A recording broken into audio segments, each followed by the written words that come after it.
About 2,000 people were detained in Turkey over the weekend as violent clashes escalated in Istanbul, Ankara and other cities over government plans to redevelop a park.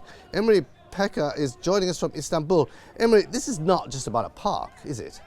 No, it's not, Nick. It's grown into a broad-based anti-government protest. Essentially, people are pouring into the streets and opposing the government for taking unilateral steps on all matters, ranging from issues like alcohol sales to education, justice packages, and even the peace talks with the Kurds.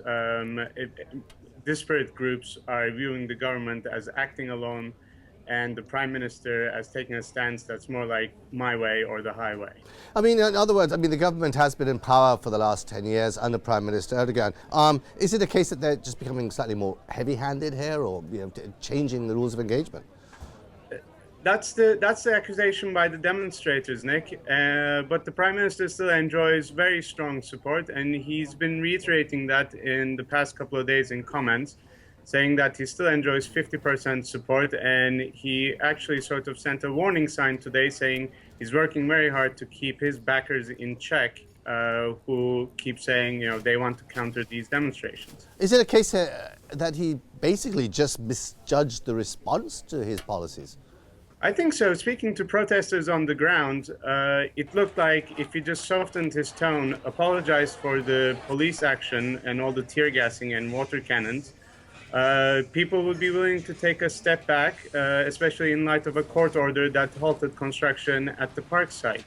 But he's been refusing to do so, and I think that's just aggravating the situation more and more. It is interesting that this has blown up fairly quickly, but apparently social media has played a very big part in this.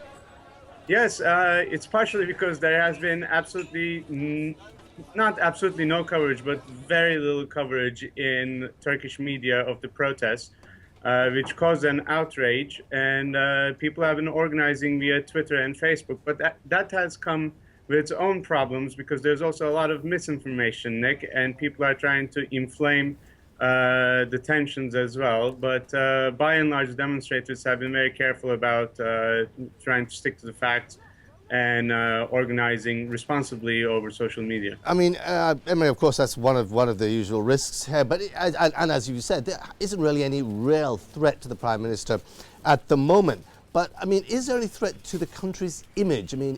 Turkey has been seen as a fast developing, a fast growing country, attracting a lot of foreign investment. Is that likely to be damaged now?